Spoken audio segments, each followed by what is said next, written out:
नारद जी पूर्व जन्म में दासी के पुत्र थे। बचपन में ही पिता का साया सिर से उठ गया था।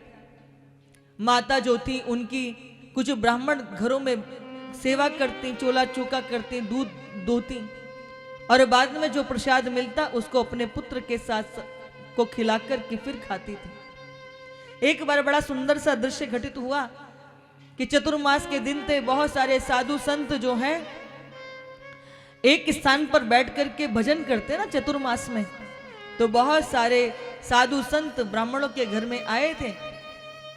तो ये इनकी माता के साथ उन साधुओं की सेवा करते, संतों की सेवा करते।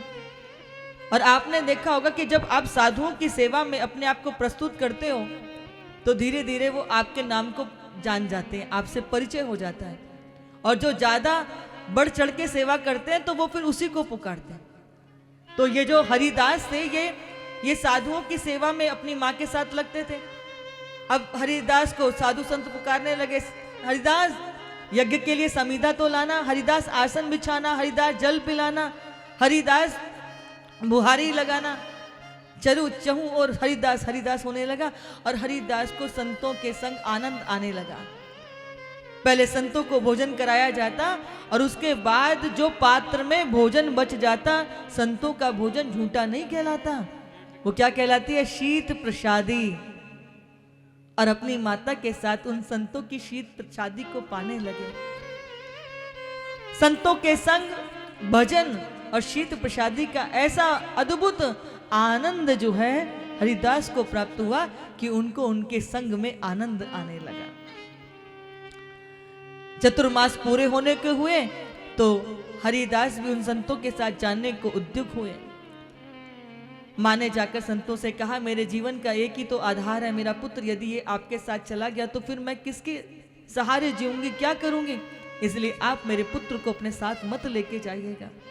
और हरिदास संतों के चरणों में प्रार्थना करते कि आप मुझ पर दया करके मुझे भी अपने साथ रख लो। संतों ने कहा, हरिदास हम तुम्हें मंत्र से दीक्षित करते हैं, तुम भगवान का भजन करना और नेत्र बंद करके भगवान की अद्भुत चतुर्भुज नारायण का दर्शन करना। उनको दर्शन करने की, उनको ध्यान करने की विधि को सिखाया। संत चले गए। संतों का आदेश था कि माता जो होती है प्रथम आचार्य होती हैं, अभी तुम्हारे कर्म शेष हैं, पहले माता की सेवा करो और जब माता की सेवा से मुक्त होगी तो तुम संतों के साथ विचरण करना। संत चले गए। हरिदास का मन खेलने में नहीं लगता। छोटी अवस्था में जब बालक खेलते हैं उस समय हरिदास भजन में लग गए। एक दिन हरिदास वृक्ष के नीचे बैठ कर के संतों के बताए हुए विधान से ध्यान कर रहे थे। तभी दौड़ते हुए बालक आए, बोले, हरिदास तुम्हारी माँ को सांप ने डस लिया है।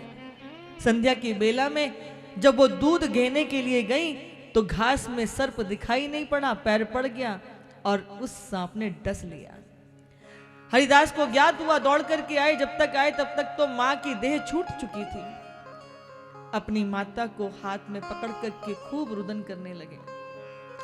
बंधुओं पर जब यहां हरिदास रोए तो उनकी एक आंख से बहने वाला आंसू ठंडा था और एक आंख से बहने वाला आंसू गर्म था।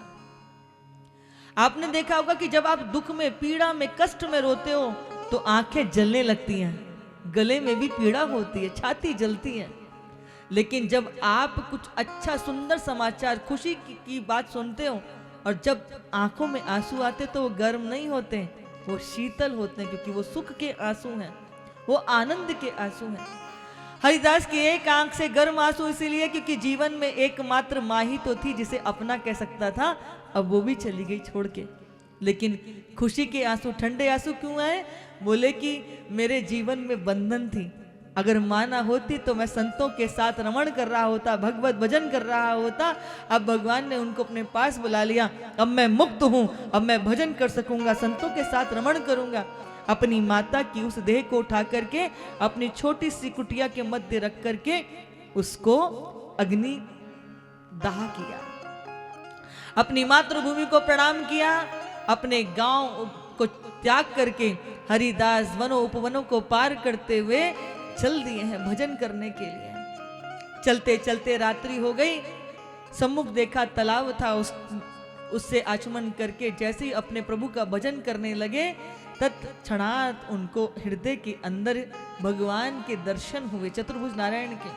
लेकिन जैसे ही जिस झांकी का दर्शन वो भीतर कर रहे थे, वो झांकी जो थी वो तिरोहित हुई। अचकचाकर आंख खोली तो जिस झांकी का दर्शन भीतर कर रहे थे वही बाहर हुए। लेकिन कितने क्षण के लिए? बोले उतने क्षण के लिए जितने क्षण में पलक नीचे गिर के ऊपर उठती है, आकाश में बिजली चमकती है, ऐसे ही वो झांकी तिरोहित हो गई।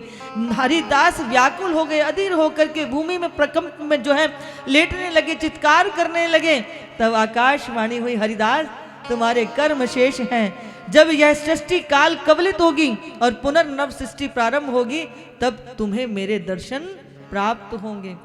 और ये वही हरिदास, उन संतों की पावन चरण धूल से, प्रसाद से, उपदेश से, ये ही हरिदास जब सृष्टि प्रारंभ हुई तो वही ब्रह्मा जी के मानस पुत्र नारद के रूप में जन्म लेते हैं। और ये जन्म लेते हैं और फिर इन्हीं को शिव व्यास जी भागवत उपदेश करते हैं।